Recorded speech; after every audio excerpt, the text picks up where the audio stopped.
Salut à tous, c'est Max de Simba. Aujourd'hui dans cette vidéo, je vais vous parler un petit peu de la différence entre GA4, donc Google Analytics 4, et Universal Analytics, aussi appelé GA3, qui est l'ancien Google Analytics, qui est encore aujourd'hui utilisé par pas mal de monde, mais qui va a priori être éteint en juillet 2023. Il y a pas mal de gens qui commencent à dire que ça va peut-être pas être le cas, que ça va peut-être être repoussé, mais quoi qu'il en soit, c'est très important aujourd'hui de passer à GA4. Donc déjà, commençons par le commencement. C'est quoi la différence entre les deux? La différence fondamentale entre Universal Analytics et GA4, c'est la manière dont les choses sont mesurées. C'est-à-dire qu'avant, dans GA3/Universal Analytics, tout était mesuré en ce qu'on appelle des sessions. C'est-à-dire les utilisateurs venaient sur votre site et à chaque fois qu'ils venaient sur votre site, c'était ce qu'on appelait une session. Ça permettait de récolter tout un tas de data comme le temps de chaque session, ces fameuses métriques comme le bounce rate, des choses comme ça, aussi quel trafic venait de quel canal. Enfin, c'était assez complet l'Universal Analytics et pendant très longtemps j'étais beaucoup plus axé Universal Analytics tout simplement parce qu'il donnait plus d'informations sur les utilisateurs, sur les canaux, sur le cheminement des différentes sessions, etc. Et maintenant, GA4 paraît en fait beaucoup plus compliqué, surtout à analyser et surtout à comprendre. Alors, comment est-ce que GA4 fonctionne, à contrario d'Universal Analytics qui est donc basé sur les sessions? GA4, lui, est basé uniquement sur les événements.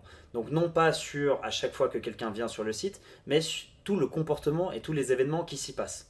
Donc à chaque fois qu'on clique sur un bouton, chaque fois qu'on remplit un formulaire, à chaque fois qu'on achète un produit, qu'on le met en panier, etc. C'est vraiment basé sur les événements. Et finalement, je suis aujourd'hui beaucoup plus intéressé et je trouve GA4 beaucoup plus intéressant et bien meilleur, tout simplement parce que autant Universal Analytics se focalisait un petit peu plus sur des métriques qui étaient pas très importantes, comme je disais, le bounce rate, le temps passé sur une page, qui peuvent être intéressants, mais GA4 se focalise beaucoup plus sur les événements et donc sur les conversions. Et finalement, c'est ce qu'on veut. Ce qu'on veut, c'est que qu'on comprenne comment les gens convertissent, comment les gens se comportent sur le site internet. Est-ce qu'ils vont cliquer sur tel ou tel bouton? Est-ce qu'ils vont remplir un formulaire de telle ou telle façon? Est-ce que ce formulaire-là marche mieux que l'autre? Je trouve qu'on peut faire plus d'A/B tests et on peut mieux comprendre avec GA4. Maintenant, on voit que GA4 n'est pas encore tout à fait terminé. C'est pour ça que c'est assez compliqué de vraiment bien comprendre. Et il demande aussi beaucoup plus de technicité sur sa mise en place. C'est-à-dire qu'il faut bien mettre en place donc, les événements qu'on a envie de traquer. Autant Universal Analytics le faisait un petit peu tout seul, ou bien il fallait mettre en place les goals, comme on appelait ça, ce qui était un petit peu plus facile, je trouve, que sur Google Analytics 4. Je ne suis pas encore expert de Google Analytics 4, mais j'ai suivi quelques formations, dont notamment une que je vous conseille vivement, qui est celle de Bruno Guyot, si jamais ça vous intéresse d'en savoir un petit peu plus. Je l'ai trouvé vraiment top cette formation, donc n'hésitez pas, je vous la mettrai dans la description. Vous pouvez la regarder, il fait des super formations, donc vraiment n'hésitez pas à aller le voir. Mais en tout cas, GA4, il faut savoir utiliser Google Tag Manager et il faut savoir créer donc les tags et donc les événements sur Google Tag Manager pour les connecter à GA4 et ensuite suivre le nombre d'événements et de conversions qui se passent donc sur GA4 pour voir quel canal ramène quel nombre d'événements, etc.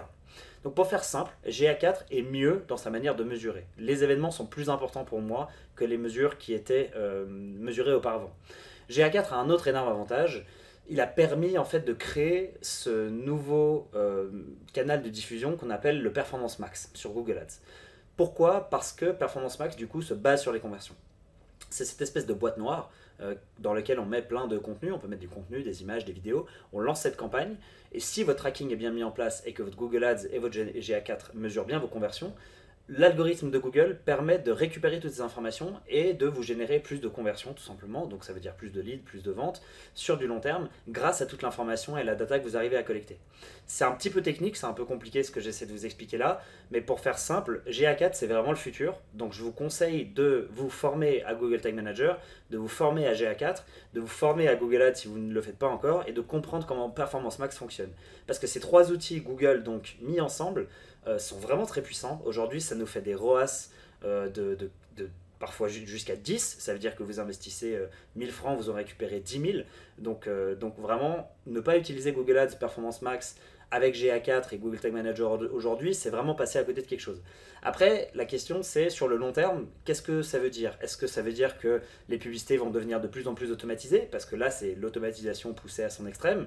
C'est une question intéressante qu'on se pose beaucoup. Est-ce que le marketeur va disparaître parce que demain, on aura juste à dire à Google, fais-moi une publicité et magiquement, il va réussir à créer quelque chose? Ou est-ce qu'on aura toujours besoin de nous et des têtes pensantes pour mettre en place des campagnes avec des stratégies efficaces?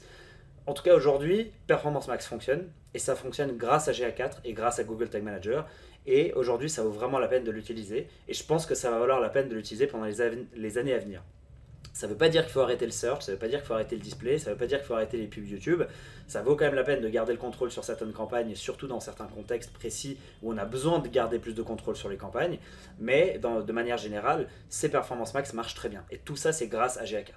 Vous pouvez aujourd'hui, quand vous installez un Google Analytics sur votre site, encore garder les deux. Sachant que GA4 n'est pas terminé et qu'il y a beaucoup d'informations manquantes, c'est intéressant de quand même garder un Universal Analytics /GA3 sur votre site et donc d'avoir les deux pour pouvoir voir les deux métriques. On espère à l'avenir que les informations qui sont dans GA3 vont être transférées d'une manière ou d'une autre à GA4 pour qu'on puisse vraiment avoir l'ensemble des données dans un même endroit, mais pour l'instant ce n'est pas tout à fait le cas.